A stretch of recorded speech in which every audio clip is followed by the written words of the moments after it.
दोस्तों इस वीडियो के अंदर हम यहाँ पे देखने वाले हैं कि जो SQL सर्वर के अंदर सबस्ट्रिंग होता है वो क्या होता है, साथ ही साथ हम इसका यूज कैसे करते हैं और इसको हम एग्जाम्पल से देखेंगे ताकि आपको सबस्ट्रिंग से रिलेटेड कोई भी डाउट है तो वो आप आसानी से रिजॉल्व कर सकते हैं। तो चलिए इस वीडियो को शुरू करते हैं और सीखते हैं सबस्ट्रिंग के बारे में। तो जैसा कि इसके नाम से ही पता चल रहा है, अगर मान लीजिए SQL सर्वर के अंदर आपके पास किसी भी टाइप का स्ट्रिंग है, ठीक है। अब आप चाहते हैं कि उस स्ट्रिंग में से कुछ पार्ट अगर फेच करके आप निकालना चाहते हैं, भले आप वो प्रोसीजर में यूज कर रहे हैं या नॉर्मल क्वेरी यूज कर रहे हैं, तो आप उस चीज को कैसे कर सकते हैं।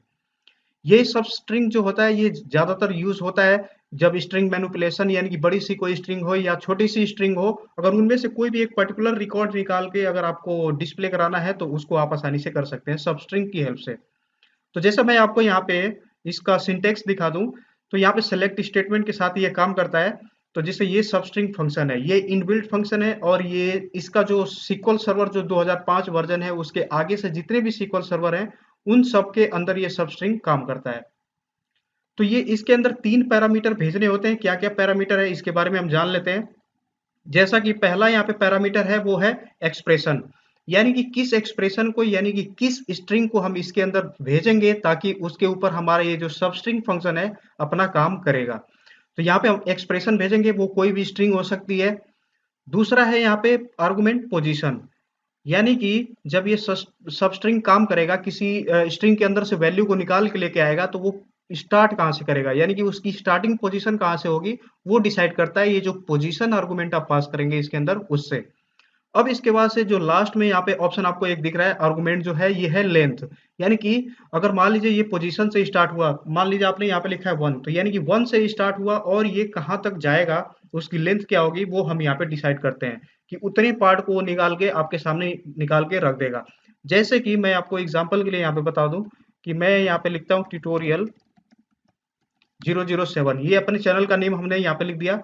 पोजीशन में ये कहता हूँ कि 1 से स्टार्ट हो और उसके बाद से ये 8 तक जाए, यानी कि 8 पोजीशन तक ये वैल्यू निकाल के दिखाए। तो इसको मैंने यहाँ पे लिखा और एग्जीक्यूट कर दिया। यहाँ से जैसे एग्जीक्यूट करेंगे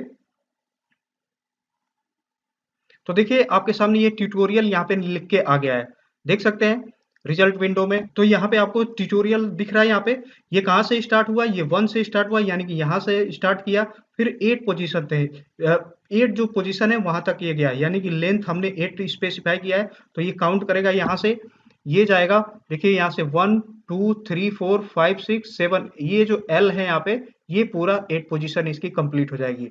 तो इस तरीके से यहाँ पे ये फेच करके निकाल देगा जो भी आप इसके अंदर इनपुट पैरामीटर यहाँ पे डालते हैं, उसी के बेस पे ये वैल्यू निकाल के लेके आता है। जैसे हमने क्या डाला था इसके अंदर डाला कि स्टार्ट करो ये 1 से, यानी कि जो इसका पोजीशन था वो स्टार्ट होगा 1 से और लास्ट जो लेंथ है वो 8 तक जाएगा। तो इसकी वजह से यहाँ पे ये निकल के आ गया। ये चीज हम टेबल के ऊपर भी अप्लाई कर सकते हैं, जैसे कि मैं अभी आपको यहाँ पे बता देता हूँ कि टेबल के ऊपर हम कैसे अप्लाई करते हैं इसको। तो अपने डेटाबेस के अंदर ये जो डेटाबेस है इसके अंदर एक टेबल मैं आपको दिखा देता हूँ। जैसे कि ये टेबल है टीबीएल टीचर, ठीक है। इसके अंदर क्या डेटा है मैं आपको सबसे पहले ये दिखा देता हूँ, सेलेक्ट स्टार फ्रॉम टीबीएल टीचर, ठीक है। इसको एग्जीक्यूट करते हैं यहाँ से। तो देखिए ये डेटा यहाँ पे ऑलरेडी आपको दिख रहा है। अब इसके ऊपर आपने कोई सब स्ट्रिंग लगाना है तो आप उसको कैसे लगा सकते हैं, जैसे कि मान लीजिए मैं चाहता हूं कि जो फर्स्ट नेम है फर्स्ट नेम का सिर्फ 3 लेटर यानी कि 3 कैरेक्टर ही निकल के आए, तो उसको आप कैसे यहाँ पे लगा सकते हैं। साथ ही साथ अलग अलग तरीके की रिक्वायरमेंट इसके अंदर हो सकती है। आप सब स्ट्रिंग के ऊपर कोई भी तरीके से यहाँ पे कॉम्बिनेशन लगा के निकाल सकते हैं वैल्यू, स्टार्टिंग कहीं और से करें एंड कहीं और से करें। एक चीज यहाँ पे बात ध्यान रखने की जरूरत ये है कि ये तीनों जो आर्गुमेंट है सब स्ट्रिंग के अंदर ये पास होने चाहिए। और साथ ही साथ अगर मान लीजिए ये आपने 1 पास किया स्टार्टिंग, ये तो समझ में आता है, ठीक है। अगर ये जो लास्ट वाले लेंथ आप पास कर रहे हैं, अगर वो जितनी टोटल लेंथ है इस एक्सप्रेशन की, जैसे ट्यूटोरियल 007 है, इसकी अगर लेंथ मान लीजिए 8 3 11 है, ठीक है। 11 लेंथ है इसकी, अगर 11 से ज्यादा हम पास कर देते हैं, मान लीजिए 50 हमने पास किया है, तो ये पूरा पूरा ट्यूटोरियल 007 ही आएगा, क्योंकि उसके बाद तो कुछ है नहीं। तो जितना रहेगा वो पूरा पूरा आ जाएगा। हाँ, अगर एक्चुअली जो लेंथ होगी, अगर मान लीजिए ये ट्यूटोरियल 007 या यहाँ पे बड़ी कोई स्ट्रिंग होती मान लीजिए 100 का, और हम यहाँ पे लेंथ में पास कर पाते 20, तो ये 20 तक का निकाल के लेके आता। तो ये चीजें कुछ ध्यान रखने की जरूरत है जो आपको यहाँ पे इसको निकालते समय यूज करना चाहिए। तो जैसे मैं इस टेबल के ऊपर मैं बात कर रहा था कि सिर्फ 3 जो कैरेक्टर है वो निकल के आए, तो उसको हम कैसे निकाल सकते हैं। तो सिंपल सी क्वेरी है, सबस्ट्रिंग के साथ ये हम सेलेक्ट लगाएंगे, सेलेक्ट, और क्या हम निकालना चाहते हैं, first name from PVL teacher. इसको मैं नीचे कर देता हूँ यहाँ पे, फर्स्ट नेम। अब इसी फर्स्ट नेम में से हमने 3 कैरेक्टर निकालना है, तो इसके लिए हम यहाँ पे जो सबस्ट्रिंग अपना फंक्शन है उसको यूज करेंगे, ठीक है। ये सबस्ट्रिंग फंक्शन यूज किया है, और सबसे पहले हमने क्या पास करना है, ये हमने पास करना है एक्सप्रेशन, जो कि हम एक्सप्रेशन को यहाँ पे एज कॉलम इसके अंदर पास कर देते हैं। फर्स्ट नेम हम इसके अंदर पास कर देते हैं। अब इसके बाद से क्या ऑप्शन ये है, इसके बाद से हमें यहाँ पे जो इसकी पोजीशन है वो हमें पास करनी है। तो हम ये चाहते हैं कि स्टार्टिंग ये 1 से करे, ठीक है। तो 1 यहाँ पे हम पास करेंगे, और कहाँ तक ये जाए, हमें 3 ही कैरेक्टर चाहिए था, तो हम यहाँ पे 3 पास कर देंगे।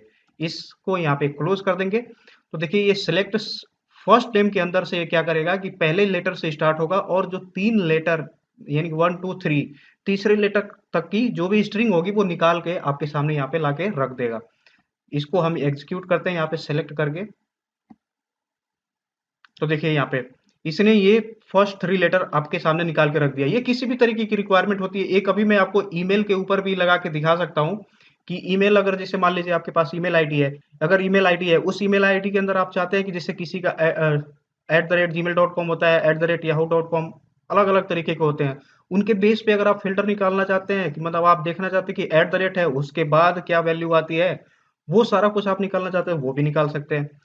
तो अभी देखिए यहाँ पे जो नो कॉलम नेम आ रहा है, यानी कि हमने फर्स्ट नेम फैच किया था, तो यहाँ पे फर्स्ट नेम भी लिख के आना चाहिए, या अपनी मर्जी से कुछ भी लिख के आना चाहिए, कम से कम एक मीनिंगफुल नेम आना चाहिए। तो उसको हम कैसे कर सकते हैं, उसको हम एज एलियास जो यूज करते हैं उसकी हेल्प से कर सकते हैं।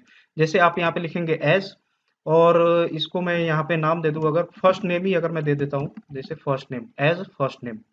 अब इसको एग्जीक्यूट करेंगे यहाँ से, तो इसका एलियास ये बन जाएगा, यानी कि जो ऊपर नो कॉलम नेम लिख के आ रहा था, अब यहाँ पे फर्स्ट नेम लिख के आएगा। तो आप यहाँ पे जो भी मर्जी एलियास नेम पास कर सकते हैं, ठीक है।